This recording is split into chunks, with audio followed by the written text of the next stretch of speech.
Hi everyone, Jacqueline here, Zone 3B, Saskatchewan, Canada. I want to share with you what I am planting today. And great, we got a train just when I start the video. I am filling in this bed here in the corner. Now because of the sprinkler right there, I have to keep my plantings very low for this area so it can spread. But I'm putting in some alliums. And I've already dug the holes to show you, but this is what it is. It's ornamental onion, and I'll show you the name on the pot. So this is the Millennium Purple Allium, 16 centimeters. I got them for $3, regular $9.98 at Home Depot. What I want to do is make kind of a river with this around this area because alliums are great for deterring animals from eating your plants. So this is a great place to put them around the hydrangeas. I haven't had an issue other than one year with rabbits eating my hydrangeas, but you can never be too cautious because every year something different happens. So we're going to put these in. I'm putting 7 in this area. I already had 3 and I've been working on this bed, but I want this bed tight because the tighter you plant your plants, the less weeds you're going to have. So let's get started and get these in because I have more I want to put in here for a beautiful fall setting.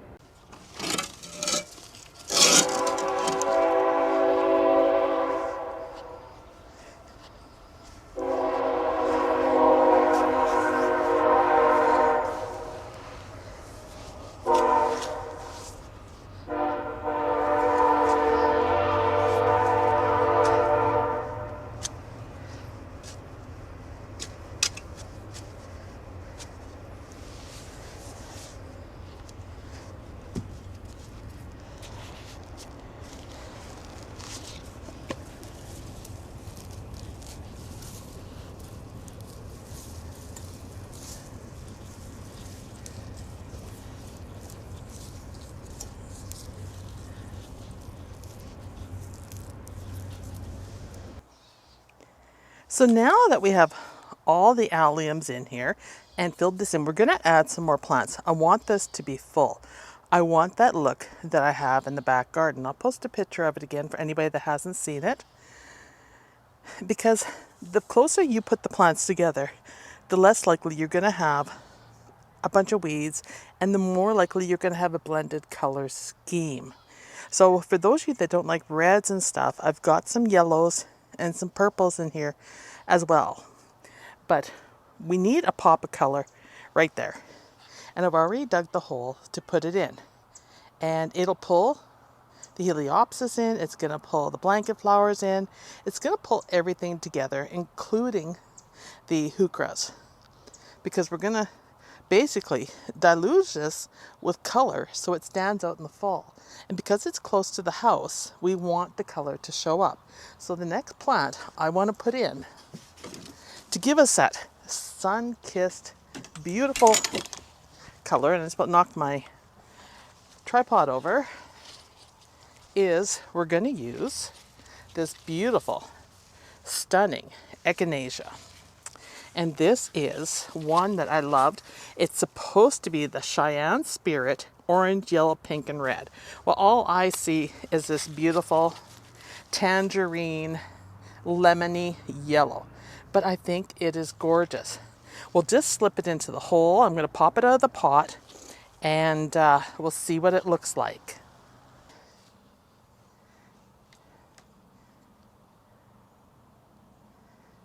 I think that's going to be beautiful there. I really love a beautiful pop of yellow in the garden. Like white, yellow will draw the eye in to the garden and it will give some depth as well to the garden depending where you place it. But definitely it pulls the eye in. Now I think prairie gardeners are a little hesitant on using yellow in their garden at times because of dandelions, because we see a lot of dandelions in the spring in our lawns and in the fields and things like that, and it sometimes deters people from wanting to grow yellow flowers, including perennials. But in this case, I think if we add enough color around the base of it, that will give it that sun-kissed look, and then the allium we have right here beside it with the purple will accent it beautifully, because we all know yellow, purple, lavender, they go great together. And so does pink. Pink looks beautiful with yellow. I mean, I don't think there's a plant that doesn't look good with yellow. I like yellow and red together too. I think they look stunning, and the Gaillardias are yellow and red, and I think they're so pretty. So let's mix it up a little bit and make this corner pop, because it's really needed some life in it for a long, long time.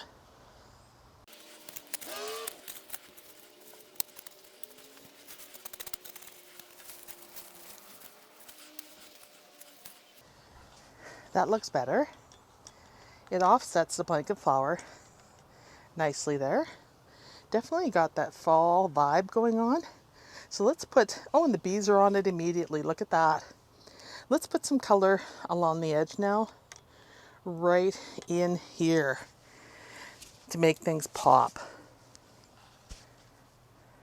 So I have 3 of these beautiful Watermelon Deluxe double scoop echinacea. I love the heads on these. They remind me a lot of a zinnia. And we're just gonna, I have one already in there, and we're just gonna run 3 more into that area right in there, just to have a bit of a river of it running back. Now, these coneflowers are great in zones like 3 to 8. They're super hardy, super beautiful. They're really expensive at the beginning of the year. These were $14.98 at Home Depot. They dropped them down to 3. They aren't at their prime. This is probably one of the better looking ones that I wanted to show you, so you can kind of get an idea of how pretty these are. But if you look at it against the yellow, you can see the great contrast in colors that makes the yellow just pop, and as well makes this double scoop watermelon stand out too. And because of the colors in it, it will pull everything together. Now, you wouldn't think that would work well with orange, but look at how that blanket flower is standing out now. It's very interesting how colors work together. Things we don't normally mix together, when we do mix them together, sometimes it's surprising. I am going to deadhead these to put in the ground, and I'm really just going to take the worst flowers off. I'll leave some just for video purposes, but I'll take the worst ones off. You can collect the seed of these. I suspect they're a hybrid. I haven't looked it up yet, but it wouldn't surprise me. And we'll take that one off. But you can see how they fade to more of a burgundy.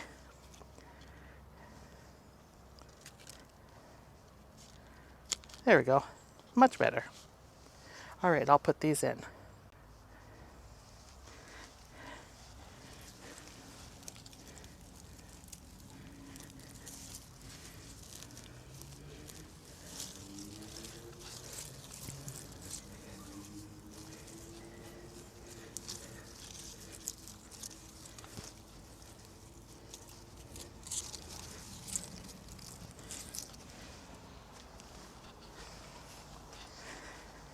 You will notice I am working in the mud. We had a few torrential rains, and this is clay soil over here. It's a little sticky. I have been amending it, but hey, that's the way it goes. So there they are.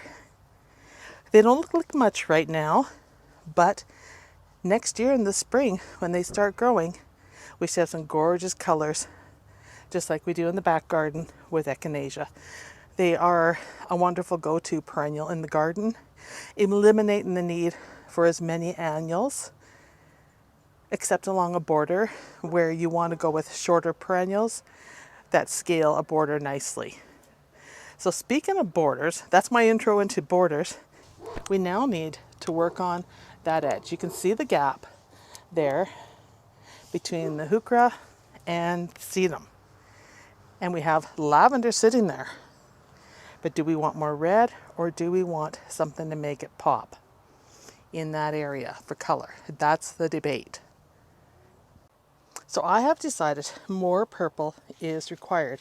And what's better with yellow than lavender. So this is purple blue shades of Nepta. And this is actually a pretty good plant. I got it for $3. And I think placing it right in front there is going to be a winner. So let's dig that in.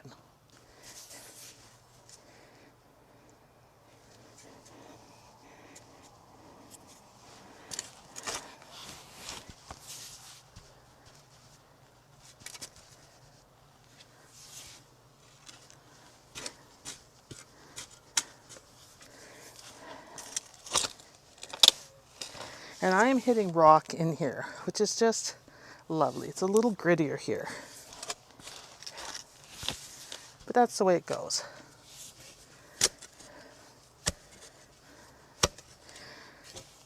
That Nepta will also look good with the Watermelon Deluxe Echinacea.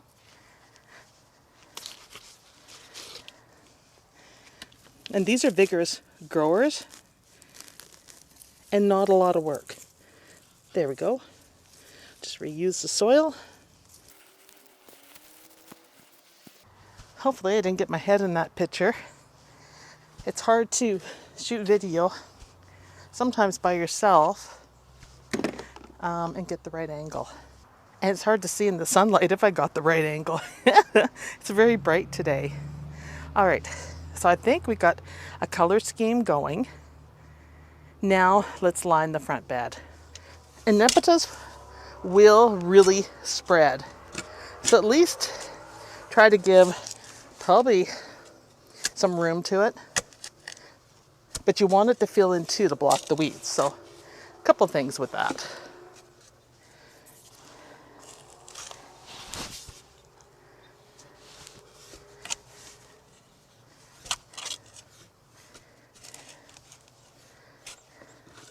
And I'm going to push it with the next plant right into the heucheras.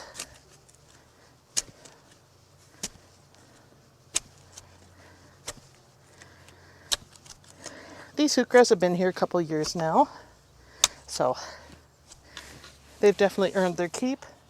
And I never protected them last winter. Sometimes you mulch around them. It helps get them through, but I didn't do that. I missed it. So what I'm putting in those holes is Gaillardia.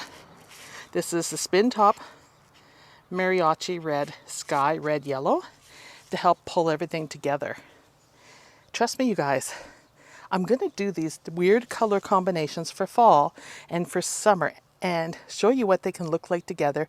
And then you can decide if you like them or you don't like them, if you want to try them in your garden, if you're still set on doing a lot of pinks and purples, lavenders, and whites, or if you want to take a bit of a leap and something just bit me on the shoulder. The bees are kind of getting angry with me around here. And probably a wasp. Bee wouldn't do that. I would have really reacted to it. If you want to give these a try, then you kind of know from my garden whether you want to venture there or not. So we'll start with this one. This is probably the better looking one. But lots of buds on, so it's going to bloom again, which is going to be nice. We'll get a little bit of a show for fall.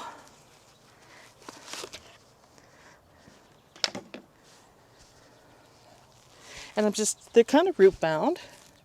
I mean, what do we expect when they've been on sale? I'm just pulling it over there a bit. And I'll reuse that root ball. Oh, what a glorious day to be out in the garden. We had frost last night. It went down to 0, maybe even -1. But so far, so good. All right, let's put 2 more in there. I'm going to pick the worst ones to put in.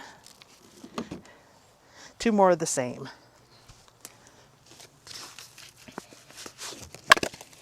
And this one's showing a little bit of mold on it. A little too wet.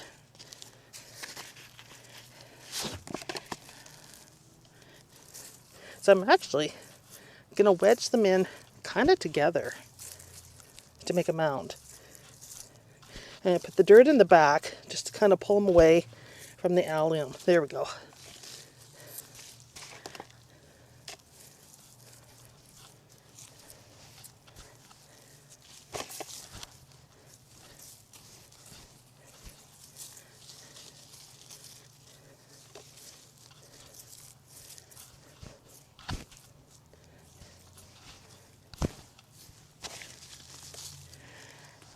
All right, so those are close together. That one is not. There is a method to my madness because those are small plants, so they'll join together. Much, much better. But oh, we're not done yet. I'm gonna come through right here behind the coral bells and put a couple more of those in here just to have the gaillardias kind of wind through the bed and pull out the color in the coral bells.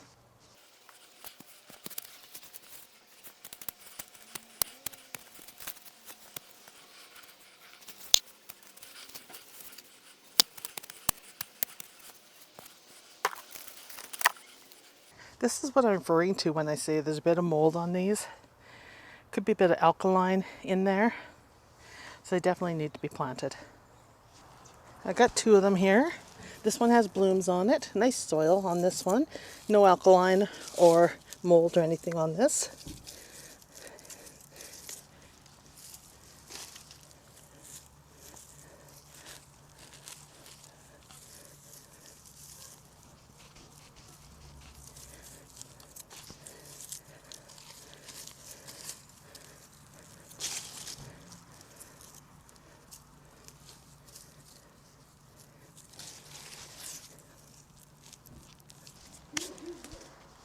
I don't like that. Nope, that's not working for me. If you don't like something, move it while the going's good. Save you a lot of work later. And some blooms. That's better.